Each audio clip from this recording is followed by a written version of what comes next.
Hey, comrades, what's up? Headed home from work, and I just wanted to talk to you about an erotic visual novel style game called Out Saga.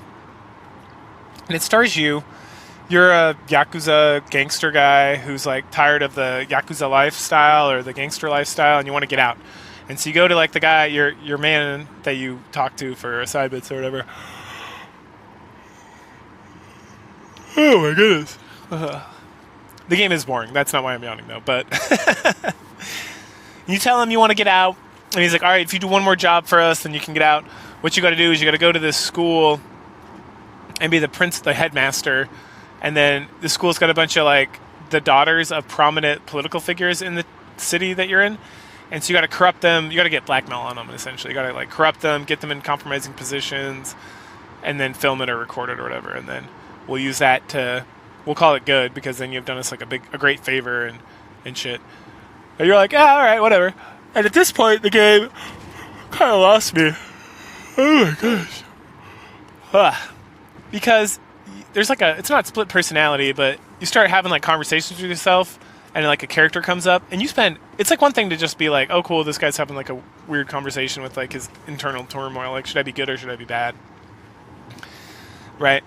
But you spend so much time doing this for this first part of the game, and then like so the game is really broken up into like really long, just like kinetic visual novel style stuff where it's just like story, sex scene maybe. Yeah, you do. Okay, let's do that. And then like actual gameplay, quote unquote, but it's like the open world gameplay. So it's just like, and you don't really have choices of what you want to do. There's like you can see like what is available to do, and it's like that's what is available to do.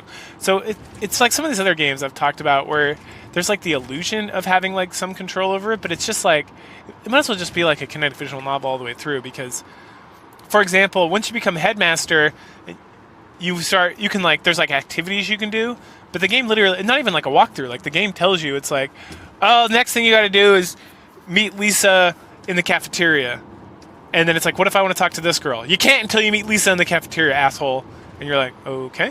So I guess that's what I'm going to do. Because if you do anything else, it just does nothing forever until you go meet Lisa in the cafeteria. For example, I don't remember if that's actually a thing or if there's a character named Lisa, to be completely honest.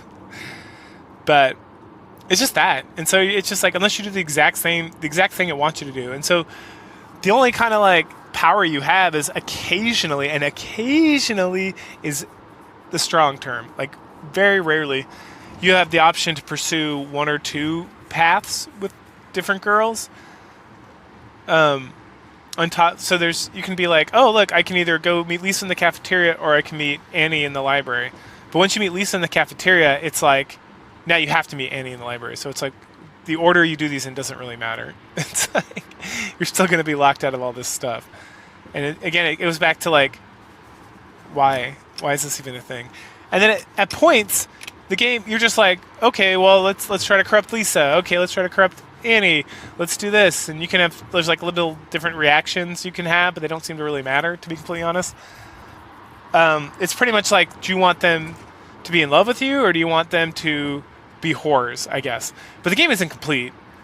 And it's another one of these things, which I've seen a couple times recently, where it's like part one has like nothing to do with part two. Because part one has like 5 or 6 girls you're going between, and then like extra girls on the side. And when you get to part 2, it's down to just like these 2 girls, and these 2 girls you just like stumble into at some point and start having sex with, like in your house. Like they're not related to the school at all. And the models are hot. It's a Honey Select game, so the models are always pretty good. I've seen a few where they like really jacked them up, but I don't know if that was intentional or what. They're just going for something unique, but.